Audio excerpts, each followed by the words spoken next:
चलती रहेगी जब तक 2027 में उत्तर प्रदेश से भाजपा की विदाई नहीं हो जाएगी।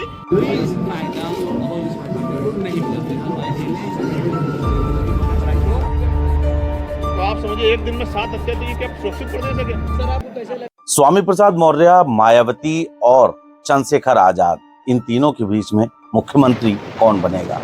जी हाँ, ये बड़ा तार्किक विषय है जिस पर इस वक्त चर्चा आम हो गई है, क्योंकि यह तीनों राजनीतिक दल पूरी भरसक प्रयास से राजनीति में एक बार फिर से अपना झंडा बुलंद करने का लगातार प्रयास कर रहे हैं। ऐसे में तमाम राजनीतिक दल अपनी नूरा कुश्ती शुरू कर चुके हैं, लेकिन ऐसे में स्वामी प्रसाद मौर्य की एक टिप्पणी ने सियासत में बड़ा ही गंभीर माहौल तैयार कर दिया है, और इस माहौल के बाद आने वाले परिणाम क्या होंगे ये तो वक्त बताएगा। लेकिन स्वामी प्रसाद मौर्य के इस प्रकार से सक्रिय होने से कहीं ना कहीं राजनीति में उबाल साफ तौर से देखा जा रहा है। दरअसल स्वामी प्रसाद मौर्य ने मायावती को लेकर एक ऐसी टिप्पणी कर दी है जिसके बाद से चंद्रशेखर को भी सोचने पर मजबूर होना पड़ेगा कि आखिर ऊंट किस करवट बैठेगा। नमस्कार दोस्तों, मैं नितेश मिश्रा और आप सभी देख रहे हैं द कैमरा 1999। वर्ष 2027 के आगामी चुनाव को लेकर एक बड़ी, या यूं कह लीजिए कि एक राजनीति के लिए बहुत ही बड़े कयास के तौर पर देखा जा सकता है, क्योंकि इसमें जहां प्रमुख पार्टियां चुनाव लड़ेंगी, ऐसे ही तमाम घटक दल और तमाम छोटे दल जिन्होंने पिछले लोकसभा चुनाव में अपनी ताकत का एहसास कराया है, निश्चित ही वह पूरी ताकत से इस चुनाव में उतरेंगे। ऐसे में अगर बात करें तो चंद्रशेखर आजाद, रावण लगातार प्रयास कर रहे हैं, और इन्हीं सबके बीच में मायावती ने भी अपनी ताकत को फिर से दुगना करने का प्रयास कर लिया। आकाश आनंद की घर वापसी बता रही कि मायावती 2027 के चुनाव को लेकर अभी से गंभीर हो चुकी हैं, और इसके साथ ही उन्होंने तमाम अपने पार्टी के फ्रंटल पदाधिकारियों को भी अब काफी तेजी से क्षेत्र में मुस्तैद रहने के निर्देश दे दिए हैं, और कार्यकर्ताओं में जोश भरती हुई दिखाई पड़ रही है। लेकिन इन्हीं सबके बीच में जो सबसे ज्यादा तेजी पकड़ी है, वो तेजी पकड़ी है स्वामी प्रसाद मौर्य ने।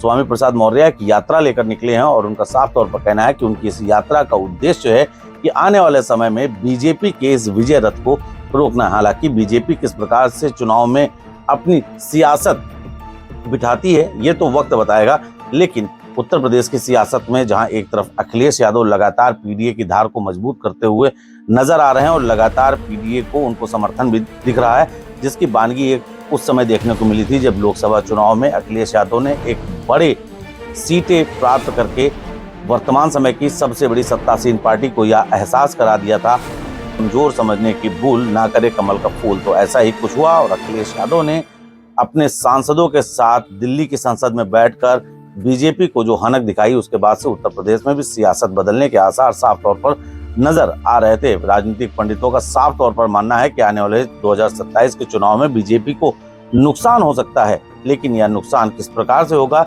सीटें कम होंगी, यह सरकार फिर से एक बार योगी आदित्यनाथ के हाथ में होगी, ये तो वक्त बताएगा। लेकिन मौजूदा समय के हालात में स्वामी प्रसाद मौर्य ने एक बयान दिया, और स्वामी प्रसाद मौर्य ने साफ तौर पर यह कह दिया सबसे अच्छी मुख्यमंत्री की बात अगर की जाए तो सबसे अच्छी मुख्यमंत्री उत्तर प्रदेश की अब तक सिर्फ और सिर्फ बहन जी रही। लेकिन इसके साथ ही उन्होंने एक बात यह भी कही कि अब वो बदल गई हैं, और इसलिए पिछड़े दलितों, अल्पसंख्यकों की मदद के लिए स्वामी प्रसाद मौर्य पूरी तरीके से निकल चुके हैं। और स्वामी प्रसाद मौर्य इस वक्त अपनी यात्राओं के माध्यम से अपनी पार्टी को मजबूत करने में लगे हुए हैं, और इन्हीं सबके बीच में नाम आता है चंद्रशेखर आजाद का। चंद्रशेखर आजाद निश्चित ही अखिलेश यादव के अल्पसंख्यक कोटे में बड़ा डाका डाल सकते हैं, क्योंकि पिछले चुनाव के साथ साथ लोकसभा के विभिन्न ज्वलंत मुद्दों पर चंद्रशेखर आजाद ने समाजवादी पार्टी के मुखिया को भी घेरा है। हालांकि यहाँ पर एक सबसे बड़ी बात यह है कि चंद्रशेखर आजाद के मन में मायावती जी के प्रति हमेशा सॉफ्ट कॉर्नर रहता है। कई पत्रकारों से चर्चा के दौरान भी वह इस बात को कह चुके हैं कि बहन जी कहिए या मायावती जी कहकर संबोधित कीजिए, वो हमारी बड़ी बहन है। ऐसे में स्वामी प्रसाद मौर्य और चंद्रशेखर आजाद दोनों के मन में अगर सॉफ्ट कॉर्नर है तो वो मायावती के प्रति।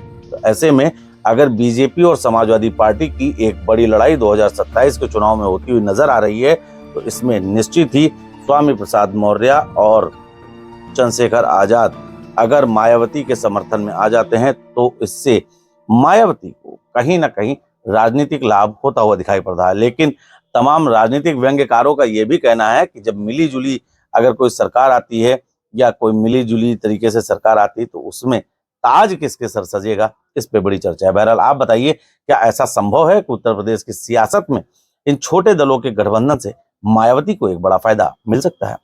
क्या है आपकी राय? अपनी राय हमें हमारे कमेंट बॉक्स में जरूर बताएं। धन्यवाद।